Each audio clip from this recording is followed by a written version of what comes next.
Good day, students. Once again, I'd like to welcome you to this online class for CRS GSS3 class.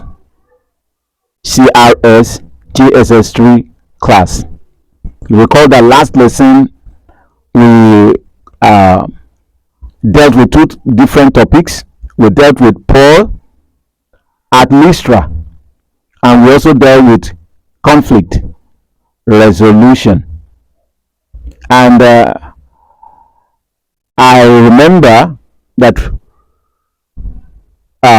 we briefly discussed how Paul met a crippled man, saw that the man had faith to be healed, and then he told him to walk, and the crippled man was able to walk. We also dealt with conflict resolution, in which we defined conflict, and we were able to look at different wrong ways of resolving conflict, and then we discussed how dialogue is the best way of resolving conflicts. Today we'll be looking at the church council in Jerusalem. The church council in Jerusalem. Our text is Acts chapter 15 from verse 1 to verse 35. Acts, the book of Acts of the Apostles, chapter 15, verse 1 to verse 35. Some men came from Judea to Antioch, and they taught believers, that is Christians, saying that unless one is circumcised as the law of Moses required, that one could not be saved. Paul and Barnabas got into an argument with them about this because they knew better. And since they could not persuade the men, and the men could not persuade them, they decided to appeal to higher authority. So it was agreed that Paul and Barnabas and some other people in Antioch should go to Jerusalem and see the apostles about the matter. The Jerusalem church, you could say that the Jerusalem church was the international headquarters of the church at this time. Now when they got to Jerusalem, they were asked about the matter that brought them there, and they were sent on their way by the church as they went through Phoenicia and Samaria. Actually, they gave a report to the church about their activities, about their missionary journeys. They reported to the church in Jerusalem, and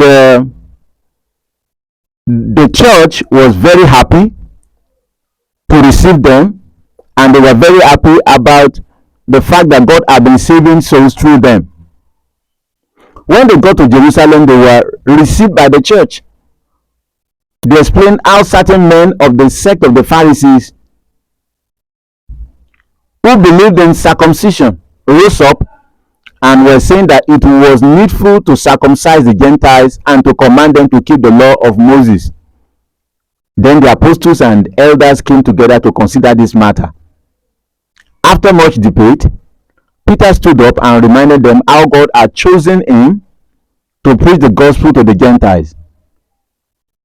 And when they believed, God showed his approval of him by giving them, that is the Gentiles, the Holy Spirit, just as he gave the Holy Spirit to the apostles on the day of Pentecost. Peter was referring to the case of Cornelius, how Cornelius received the Holy Spirit with his household and friends, even though they were not Jews. Peter also warned that nobody should be placed on the new converts as long as they believed they will be saved. Then James, another apostle, suggested that a letter should be written to the Gentiles that they should abstain from four things.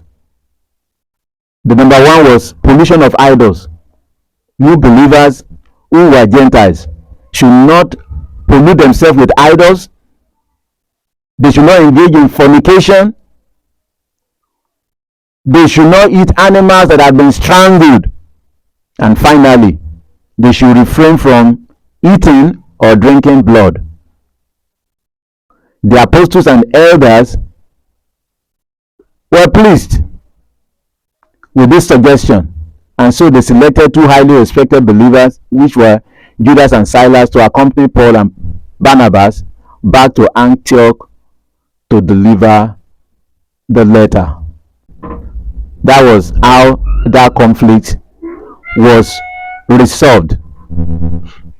Now, I will go back to the earlier latter part of the first lesson: conflict resolution. Conflict resolution. I will now discuss the right ways of resolving conflict. From this the lesson we just finished discussing, you find out that there was conflict even in the church, but it was resolved amiably. So from this, we'll try to learn different ways we could resolve conflict rightly. Where the number one, which we have discussed in the last lesson, is dialogue. So both parties involved in a conflict should be called together to find a common solution, and dialogue is the best option in conflict resolution.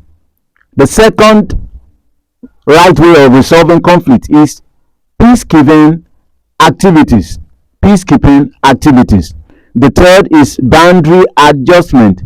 Each of the people involved in the conflict should know their boundary or limit, and that nobody should go beyond their own boundary. Each other's boundary must be respected. So what's the result when conflict is being resolved in the right way? If conflict is resolved in the right way, number one, it will bring about unity. Number two, it will build and improve teamwork, that is cooperation. And finally, people will live together in love. With this, we have come to the end of today's topic.